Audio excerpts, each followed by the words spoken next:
Hello guys, welcome back to my YouTube channel. I hope आप सब अच्छे होंगे। सो गाइस, आज मैं आप सभी के लिए एक नई हॉरर स्टोरी लेके आई हूँ। ये हॉरर स्टोरी तो नहीं कह सकते, लेकिन हाँ, ये काइंड ऑफ साइकोपैथ स्टोरी है। और ये स्टोरी काफ़ी सस्पेंस भरी हुई होने वाली है। इसमें काफ़ी मिस्ट्रीज खुलने वाली हैं। सो आई होप आपको ये स्टोरी अच्छी लगेगी। और ये स्टोरी जैक, जो कि मेन कैरेक्टर है इस स्टोरी का, उसके पॉइंट ऑफ व्यू से होने वाली है। So without wasting a time, let's start this video. Hi, मेरा नाम जैक है और मैं एक कॉलेज गोइंग स्टूडेंट हूँ। तो चलिए, मैं पहले अपने फैमिली के बारे में आपको बता देता हूँ। जो मेरे बायोलॉजिकल मॉम और डैड थे, उनकी मेरी बचपन में ही डेथ हो गई थी। मेरे घर में आग लग गई थी सिलेंडर फटने की वजह से, जिसकी वजह से उनकी डेथ हो गई थी। और उस वक्त मैं घर से बाहर खेल रहा था, जिसकी वजह से मैं तो बच गया, लेकिन मैं आज भी उस ट्रॉमे से बाहर नहीं निकल पाया हूँ। मैं जब भी उस इंसिडेंट के बारे में याद करता हूँ तो मुझे गूज बम्स आ जाते हैं और मैं अभी भी उस सदमे में हूँ। लेकिन मैं अपने आप को किंडा फॉर्चुनेट बोल सकता हूँ, क्योंकि मुझे अभी एक बहुत मेरे प्यारे पेरेंट्स हैं जिन्होंने मुझे अडॉप्ट किया। वो मुझे बिल्कुल अपने चाइल्ड की तरह रखते हैं और उन्होंने ही मुझे मेरी फर्दर स्टडीज़ के लिए बेंगलुरु भेजा है। और मैं भी उनसे बहुत प्यार करता हूँ और मैं काफ़ी अपने आप को भाग्यशाली मानता हूँ कि ये सब होने के बाद भी मुझे किसी ने अडॉप्ट किया जो मुझे अपने बच्चे की तरह प्यार करता है। और मैं तो बहुत खुश हूँ। और साथ ही मुझे बेंगलुरु में रहते रहते 3 महीने पहले मेरा एक कोई फ्रेंड बना था जिसका नाम स्टीफन था। और लेकिन वो लगभग 1 महीने पहले ही यहाँ से चला गया। जब मैंने उसके जाने के रीज़न के बारे में पूछा तो उसने वो कहा कि उसके पेरेंट्स को कोई प्रॉब्लम आ गई है जिसकी वजह से उसे जाना पड़ रहा है। तो मैंने बोला हाँ ठीक है, ये भी तो ज़रूरी है, अपने पेरेंट्स से बढ़कर आजकल कोई नहीं है। तो मैंने बोला ठीक है तुम जाओ। तब उसने बताया कि वो मेरे गांव के जस्ट बगल वाले गांव में रहता है। तो मैं ये सुनकर काफ़ी खुश हो गया कि जो मेरा one of the best friend था, जो मेरी सारी बातें सुनता था, जो मेरे लिए मेरे भाई की तरह था, वो मेरे गांव के बगल में ही रहता है। तो आगे मुझे उससे मिलने की कभी इच्छा हुई तो मैं आराम से जा सकता हूँ। और वैसे भी मेरी जो कॉलेज की स्टडीज़ थी वो कंप्लीट होने वाली है 1 महीने के अंदर। तो मैं सोच रहा था कि क्यों ना मैं अपने गाँव जाऊँ और अपने पेरेंट्स से मिलूँ। तो मेरे दिल में ये ख्याल आया कि क्यों ना मैं साथ साथ अपने फ्रेंड से भी मिला हूँ और उसके हाल चाल भी जाना हूँ, क्योंकि जब से वो गया है उसका कोई कॉल नहीं आया है और मैं कॉल करता हूँ तो कोई उठाता नहीं है। तो अब मुझे काफ़ी चिंता हो रही है। तो मैंने सोचा क्यों ना मैं उससे जाऊँ और उसे सरप्राइज़ दूँ, जिसे देखकर वो काफ़ी खुश हो जाएगा। फिर ऐसा ही होता है। 1 महीने बाद मेरी स्टडीज़ कंप्लीट हो जाती हैं और फिर मुझे 3-4 मंथ्स की लीव मिलती है। फिर मैं अपने पेरेंट्स के घर जाता हूँ और काफ़ी अच्छा टाइम स्पेंड करता हूँ। वो मुझे बहुत खुश रखते हैं, वो मुझसे बहुत प्यार करते हैं और मैं भी उनके अलावा इस दुनिया में किसी से प्यार नहीं करता। वो मेरे बहुत अच्छे पेरेंट्स हैं। अपने पेरेंट्स के साथ टाइम स्पेंड करने के बाद मैं उनसे अपने फ्रेंड के घर जाने की परमिशन लेता हूँ। पहले तो वो इनकार करते हैं, लेकिन फिर मेरे चेहरे की खुशी देखकर उन्हें अंदाज़ा हो जाता है कि मैं अपने फ्रेंड से मिलने के लिए कितना कितना ज़्यादा बेकरार हूँ। तो वो एक बार के लिए हाँ कह देते हैं, लेकिन कहते हैं कि तुम रात होने से पहले अपने घर वापस आ जाना। तो मैं ऐसे ही बोलता हूँ हाँ ठीक है, मैं जल्दी वापस आ जाऊँगा। फिर मैं उसी दिन अपने फ्रेंड से मिलने के लिए उसके घर जाता हूँ। फिर मैं जब वहाँ पहुँचता हूँ तो उसके घर की बेल बजाता हूँ।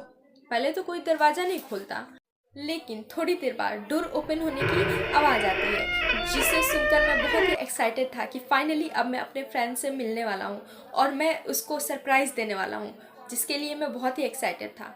लेकिन जैसे ही दरवाज़ा खुलता है तो मैं क्या देखता हूँ कि एक लड़का जो काफ़ी दुबला सा लग रहा था, ऐसा लग रहा था उसने कई महीनों से खाना नहीं खाया, उसके आंखों के नीचे डार्क सर्कल्स थे, लग रहा था वो कई दिनों से सोया नहीं है। उसने दरवाज़ा खोला। पहले तो मैंने सोचा कि कोई इनके घर में आया होगा। फिर मैंने उस लड़के से पूछा कि क्या तुम स्टीफन को जानते हो और स्टीफन कहाँ है। तो उस लड़के से धीरे से मेरे कानों में बोला कि मैं ही स्टीफन हूँ। और ये सुनकर मैं बहुत शॉक्ड हो जाता हूँ कि स्टीफन, स्टीफन ये कैसे हो गया तुम्हारे साथ? तुम अभी कुछ महीने पहले ही तो इतने हेल्दी थे और अचानक से ये तुमने क्या हालत कर ली है अपनी? तभी पीछे से एक किसी बूढ़े आदमी के बोलने की आवाज़ आती है। तो जब मैं उधर देखता हूँ तो वो स्टीफन के पापा होते हैं। वो कह रहे होते हैं कि इसने अपनी हालत बहुत ख़राब कर ली है। ये जब से कॉलेज से यहाँ आया है तब से इसने खाना पीना छोड़ दिया है। ये किसी से अच्छे से बात नहीं करता है, ये किसी को भी बिल्कुल भी रिस्पेक्ट नहीं देता है, और ऊपर से इसने स्मोकिंग करना शुरू कर दिया है जिससे इसकी ये हालत हो गई है। ये सब सुनकर मैं बहुत शॉक्ड हो जाता हूँ, क्योंकि स्टीफन वो एक ऐसा लड़का था जो इन सब चीज़ों में नहीं रहता था। उसे बस अपने गोल्स को पूरे करने थे। वो बिल्कुल अपने करियर के लिए पैशनेट था, और वो अचानक से ऐसे कैसे हो गया। वो अपने करियर को लेके काफ़ी फोकस्ड था, और उसने अपनी हालत ऐसे कैसे बना ली। फिर मैं अंदर जाता हूँ और अंकल आंटी से इस बारे में बात करता हूँ, तो उन्हें भी उसके रीज़न के बारे में कुछ नहीं पता होता है। तो फिर मैं उनसे बोलता हूँ कि आप चिंता मत कीजिए, आप बस स्टीफन का ख्याल रखिए, उसे अभी अपने के सपोर्ट की ज़रूरत है, और वो कुछ ही दिनों में ठीक हो जाएगा अगर आप उसका ख्याल रखेंगे अच्छे से। तो उसके पेरेंट्स फिर बोलते हैं कि तुम कितने दिनों के लिए यहाँ आए हो। तो मैं उनसे बताता हूँ कि हाँ, मुझे अभी 2-3 महीना यहाँ लगेगा, और कुछ काम भी है जिसकी वजह से मुझे यहाँ पे रुकना है।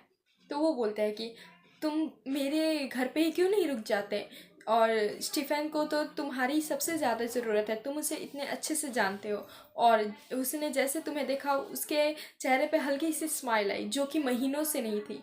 तो मुझे ऐसा लगता है कि तुम अगर यहाँ रुकोगे तो हो सकता है कि उसके जो हालत है उसमें कुछ इम्प्रूवमेंट आए। तो मैं पहले तो सोचता हूँ, और फिर बोलता हूँ कि ठीक है, मैं अपने पेरेंट्स से पहले बात करता हूँ, उसके बाद बताता हूँ। तो फिर वो बोलते हैं हाँ ठीक है, आप अपने पेरेंट्स से बात करो, फिर मुझे अपने कंक्लूजन के बारे में बताओ। तो फिर मैं अपने पेरेंट्स से बात करता हूँ। पहले तो वो काफ़ी इनकार करते हैं, लेकिन जब वो स्टीफन के हालत के बारे में सुनते हैं तो उन्हें भी काफ़ी दुख होता है कि एक इतना हंसता खेलता लड़का ऐसे हो गया है। तो वो मुझे वहाँ रुकने के लिए परमिशन दे देते हैं। और मैं भी काफ़ी खुश होता हूँ कि हो सकता है मेरे यहाँ रहने से स्टीफन के कुछ हालत में सुधार हो। तो मैं उसके साथ ही रहने लगता हूँ, और मैं उसका काफ़ी ख्याल रखने लगता हूँ, और मैं ये कोशिश कर रहा था कि वो हंसे खेले और सबसे बात करें। लेकिन मेरी सारी कोशिशें नाकाम हो रही थी। वो बद से बदतर होते जा रहा था, उसकी हालत में इम्प्रूवमेंट बिल्कुल भी नहीं दिख रही थी, जिसे देखकर मुझे काफ़ी अफसोस हो रहा था कि मेरे यहाँ रुकने का भी क्या फ़ायदा जब उसको कुछ भी सुधार नहीं हो रहा उसके हालत में। फिर मैं अंकल आंटी से बात करता हूँ कि ठीक है, मैं अब यहाँ से चलता हूँ क्योंकि इसके हालत में बिल्कुल भी सुधार नहीं है। तो फिर वो बोलने लगते हैं कि नहीं, तुम्हें यहाँ रुकना चाहिए, अपने फ्रेंड को सपोर्ट करना चाहिए, क्योंकि अभी उसे मेंटली सपोर्ट की बहुत ज़रूरत है जो कि सिर्फ तुम ही दे सकते हो, और तुम उसका ख्याल रखो, जितना हो सके उसे खुश रखने की कोशिश करो, तो और वो जल्दी ठीक हो जाएगा। फिर मैं बोलता हूँ ठीक है अंकल आंटी, हम सब मिलकर उसे खुश रखेंगे, और हम उसके इस बर्ताव के बारे में जानने की कोशिश भी करेंगे कि आखिर वो ऐसा क्यों बर्ताव कर रहा है। पहले तो वो ऐसा नहीं था, और अचानक से कॉलेज के बाद से आने से ये क्या हो गया है। फिर मैं वहीं रुक जाता हूँ। फिर मैं स्टीफन के साथ ही रहने लगता हूँ। लेकिन कुछ दिनों बाद अचानक से उसकी एक पेट थी, किटी, वो गायब हो जाती है, और हम लोगों को कुछ समझ नहीं आ रहा होता है कि अचानक से वो घर में से गायब कैसे हो गई। तो हम स्टीफन से इस बारे में बात करते हैं कि आखिरी बार वही उसे बाहर घुमाने के लिए लेके गया था। तो वो इस बारे में कुछ नहीं बोलता है, बस वो एक स्माइल देता है और चला जाता है अपने कमरे में। तो हमें लगता है कि हो सकता है वो किटी कहीं बाहर भाग गई हो, तो हम उसे काफ़ी ढूंढने की कोशिश करते हैं, लेकिन वो कहीं नहीं मिलती। इस बात पे हमें काफ़ी शॉक्ड होते हैं कि अचानक से वो कहाँ चली गई, और कहीं बाहर भी नहीं गई। फिर हम सोचते हैं हो सकता है कहीं वो किसी विंडो से भाग गई हो बाहर, तो हम इस इंसिडेंट के बारे में धीरे धीरे भूल जाते हैं। लेकिन कुछ दिनों बाद ही हमारे घर के बेसमेंट से कुछ अजीब सी बदबू आती है, जिस पे हमें सोचते हैं कि हो सकता है कोई चूहा वगैरह मर गया हो। तो हम वहाँ जाते हैं और देखते हैं कि वहाँ कोई चूहा नहीं, बल्कि ये वही किटी बनी हुई थी जो कुछ दिनों पहले हमारे घर से गायब हो गई थी। ये देखकर हम लोग शॉक्ड हो जाते हैं कि अचानक से ये सब क्या हुआ, और इसके साथ ऐसा किसने किया। हम बिल्कुल शॉक्ड हो जाता है, हमें कुछ समझ नहीं आ रहा होता है कि ये सब क्या हो गया अचानक से। फिर हम इस बारे में स्टीफन से बात करते हैं, लेकिन उसे तो ऐसा लग रहा था मानो उसे कोई फ़र्क ही नहीं पड़ रहा हो, जबकि वो उसकी फेवरेट किटी थी, और इससे पहले उसे कभी भी चोट वगैरह लगती थी तो सबसे ज़्यादा स्टीफन ही परेशान होता था। लेकिन आज उसकी किटी की फेवरेट किटी की डेथ हो गई है और उसे कोई फ़र्क नहीं पड़ रहा। ये हम सब के लिए शॉक था कि ऐसा कैसे इतना इंसान कोई बदल सकता है विद इन अ मंथ। तो फिर हम बोलते हैं ठीक है, अब जो होना था हो गया, अब इसके रीज़न के बारे में भी हमें कुछ नहीं पता, तो हम बोलते हैं ठीक है, लेट इट गो। फिर हम उस इंसिडेंट को जाने देते हैं। फिर धीरे धीरे हम इस इंसिडेंट के बारे में भूल जाते हैं और काफ़ी दिन बीत जाते हैं, लेकिन अभी भी स्टीफन के हेल्थ में कोई भी इम्प्रूवमेंट नहीं थी। तो मैंने सोचा कि क्यों ना स्टीफन को आज कहीं बाहर ले जाया जाए वॉकिंग के लिए, ताकि उसके कुछ हेल्थ में इम्प्रूवमेंट आए। तो मैं स्टीफन को इस बात पे एग्री कर लेता हूँ कि हाँ, हम दोनों साथ में कहीं घूमने चलते हैं। फिर हम लोग शाम को वॉकिंग के लिए बाहर निकल जाते हैं। तो मैं तो उससे काफ़ी बात करने की कोशिश कर रहा था, लेकिन स्टीफन वो मेरे एक भी सवालों का जवाब नहीं दे रहा था, वो बस चुपचाप चले जा रहा था।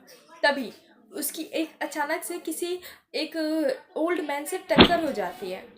तो अचानक से स्टीफन भड़क जाता है, जबकि वो एक ओल्ड मैन था और उसने जानबूझ के टक्कर नहीं मारी थी, वो गलती से लग गई थी। लेकिन फिर भी स्टीफन इस बात पे इतना भड़क जाता है मानो पता नहीं क्या हो गया हो, और स्टीफन उनसे लड़ाई करने लग जाता है।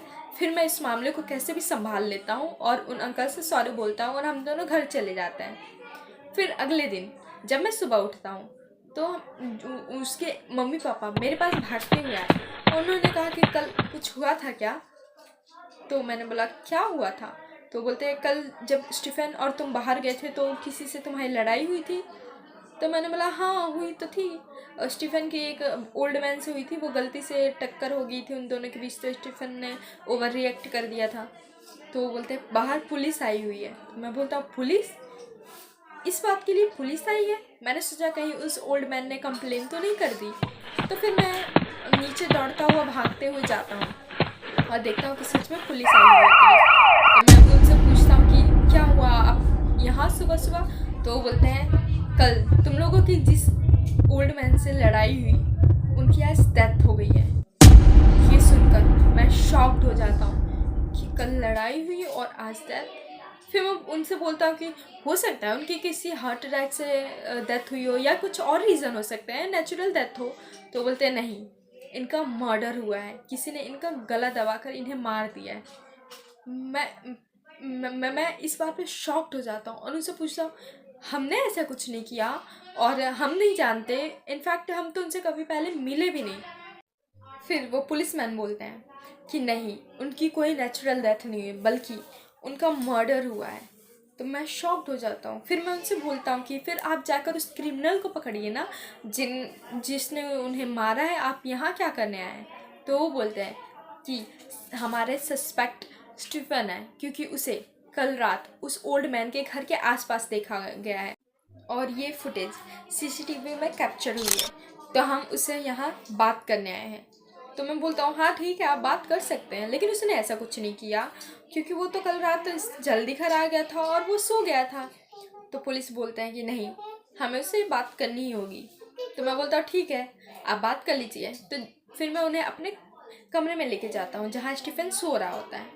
तो मैं बोलता हूँ कि स्टीफन उठो, बात करो, ये देखो पुलिसमैन तुम्हारे पे क्या इल्ज़ाम लगा रहे हैं और इनसे कहो कि तुम कल कहीं नहीं गए थे। लेकिन स्टीफन नहीं उठता और फिर मैं उसे उठाने की कोशिश करता हूँ, तभी देखता हूँ कि स्टीफन वहाँ था ही नहीं। इनफैक्ट स्टीफन उस पूरे घर में ही नहीं था, जिसकी वजह से मुझे कहीं ना कहीं ये डाउट हो रहा था कि कहीं ये सब स्टीफन ने तो नहीं किया, क्योंकि स्टीफन उस वक्त बहुत गुस्से में था और उसने उस ओल्ड मैन को जान से मारने की धमकी भी दी थी। लेकिन मैं इस बारे में पुलिस को कुछ नहीं बताता क्योंकि मुझे अभी बस डाउट था, मुझे बिल्कुल उस पर बिलीव नहीं था कि हाँ ये स्टीफन ने ही किया है। फिर मैं उस बात को इग्नोर करता हूँ और बोलता हूँ कि हो सकता है स्टीफन कहीं गया हो और वो जैसे आएगा मैं आपसे बात करवाऊँगा। तो पुलिस वहाँ से हमें अपना नंबर देकर चली जाती है। उसके कुछ देर बाद ही स्टीफन आता है, मानो वो घर के बाहर इंतजार कर रहा था पुलिस के जाने की। और जैसे स्टीफन आता है तो उसके पेरेंट्स उससे बोलते हैं कि तुम रात भर कहाँ थे और तुम अचानक से पुलिस जाने के बाद ही क्यों आए, और तुम्हें उस मर्डर केस के बारे में कुछ पता है। स्टीफन इस बात पे कुछ नहीं बोलता, इनफैक्ट मानो वो काफ़ी खुश हो रहा होता है और वो इन सब बातों को इग्नोर कर कर चला जाता है। और फिर हम लोग भी अपने अपने कमरे में सोने चले जाते हैं। तभी रात में उसकी मम्मी के चीखने की आवाज़ आती है। हम सब दौड़ कर उस कमरे में जाते हैं। जब हम आंटी के कमरे में गए तो हमने देखा कि आंटी डेथ हो चुकी थी और वहाँ बगल में स्टीफन खड़ा हुआ बस देख रहा था। हम स्टीफन के पास जाते हैं और उसके फादर स्टीफन को बहुत तेज़ थप्पड़ मारते हैं और बोलते हैं कि तुमने ये क्या किया, तुमने अपनी मम्मी को मार डाला। और मैं इस बात से अभी भी सदमे में था, मैं कुछ बोलने की हालत में नहीं था और मैं स्टीफन से बोलता हूँ कि आखिर ये तुमने क्यों किया। लेकिन स्टीफन इस बार भी कुछ नहीं बोलता है, मानो वो कुछ कहना ही नहीं चाह रहा था अपनी सफाई के लिए। तो हम उसी वक्त पुलिस को कॉल करते हैं और पुलिस आती है और फिर वो देखती है कि स्टीफन के हाथों में वही गन थी जिससे शॉट लगने से आंटी की डेथ हुई थी। और ये सब देखकर हम बिल्कुल शॉक्ड हो जाते हैं और अंकल तो मानो वो टूट चुके थे, वो बस रोए जा रहे थे। और जब उस गन पे फिंगरप्रिंट्स चेक किए जाते हैं तो उस पर स्टीफन के ही फिंगरप्रिंट्स थे। और स्टीफन से जब पुलिस बातचीत करने की कोशिश करती है तो स्टीफन कुछ नहीं बोलता, मानो वो अपनी सफाई के लिए कुछ कहना ही नहीं चाह रहा, वो बस चुपचाप खड़े हुए देख रहा था आंटी को। फिर हम काफ़ी शॉक्ड थे और अभी भी हम उस सदमे से बाहर नहीं निकले थे। और फिर स्टीफन को पुलिस ले जाती है और जब उसका मेंटली चेकअप करवाया जाता है तो वो बिल्कुल भी मेंटली इल हो चुका था और वो बिल्कुल भी अपने होश में नहीं था। वो क्या करता था क्या नहीं करता था वो अगले पल ही भूल जाता था। इनफैक्ट उसने कई बार मुझे भी मारने की कोशिश की, लेकिन मैंने कभी भी उसके पेरेंट्स को इस बारे में नहीं बताया क्योंकि मुझे डर था कि कहीं वो उसको मेंटल असाइलम में ना भेज दे या फिर वो कहीं टूट ना जाए, क्योंकि उनका वो इकलौता बेटा था। लेकिन आज जो उसने किया उससे मुझे अफसोस है कि अगर मैंने पहले ही कदम उठा लिया होता तो आज आंटी जिंदा होती। मैं उस घर में बिल्कुल नहीं रहना चाह रहा था जहाँ पे मेरे फ्रेंड की ऐसी हालत हो और उसकी मदर की डेथ हुई हो और मुझे अंकल का भी बिल्कुल भी हालत देखा नहीं जा रहा था, वो बस रोए जा रहे थे।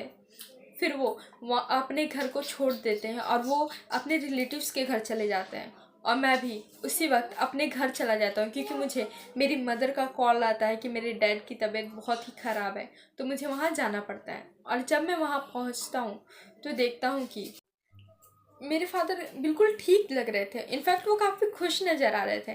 फिर मैं जब अंदर जाता हूँ तो देखता हूँ मेरी मॉम भी काफ़ी खुश थी और वहाँ पे कोई एक लड़का खड़ा हुआ था।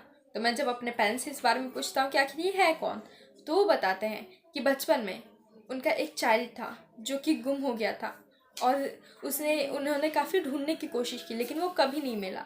वो अचानक से वापस आ गया है और उसे देखकर वो बहुत ही खुश थे, जिसे देखकर मुझे भी काफ़ी खुशी हो रही थी कि फाइनली मेरे पेरेंट्स को फिर से खुशियाँ वापस लौट आई हैं। पहले वो खुश थे लेकिन उन्हें अपने बच्चे के गुम होने का काफ़ी दुख होता था कभी कभी, लेकिन अब वो बिल्कुल खुश नज़र आ रहे हैं। तो मैं भी उनकी इस सेलिब्रेशन में शामिल होता हूँ और मैं काफ़ी उस रात खुश होता हूँ और जाकर अपने कमरे में सो जाता हूँ।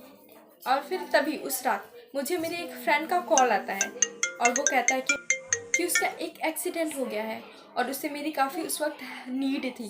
तो मैं तुरंत उठता हूँ और कुछ पैसे ले लेता हूँ ताकि आगे काम आए और मैं वहाँ से लेकर निकल जाता हूँ। और तब मैं जब वहाँ पहुँचता हूँ तो तब वो हॉस्पिटल में होता है और फिर मैं उसके बिल्स पे करता हूँ और उसे फिर उसके घर छोड़ देता हूँ। तभी मुझे एक अननोन नंबर से कॉल आता है और जब मैं उस कॉल को पिक करता हूँ तो पुलिस का कॉल था। फिर मैं उनसे पूछता हूँ कि जी आपने मुझे कैसे कॉल किया, तो वो कहते हैं कि तुम्हारे पेरेंट्स की डेथ हो गई है और उनके साथ एक कोई लड़का है, उसकी भी हालत बहुत ख़राब है और उससे भी बचने की कोई उम्मीद नहीं है। ये सुनकर मानो मेरे पैरों तले ज़मीन खिसक जाती है। मैं बहुत रोता हूँ, बहुत चिल्लाता हूँ, वहाँ से मैं भागता हूँ, दौड़ता हूँ। मुझे कुछ समझ नहीं आ रहा होता है कि ये सब अचानक से कैसे क्या हो गया और अगर मैं वहाँ से नहीं आया होता तो वहाँ कुछ नहीं होता। ऐसा मैं बहुत रोता हूँ कि फाइनली मेरे पेरेंट्स को खुशियाँ मिली थी और फिर एक ही दिन में वो खुशियाँ छिन गई। मैं जब वहाँ पहुँचता हूँ तो देखता हूँ कि मेरे घर में सब जलकर राख हो गया है, वहाँ कुछ भी नहीं बचा।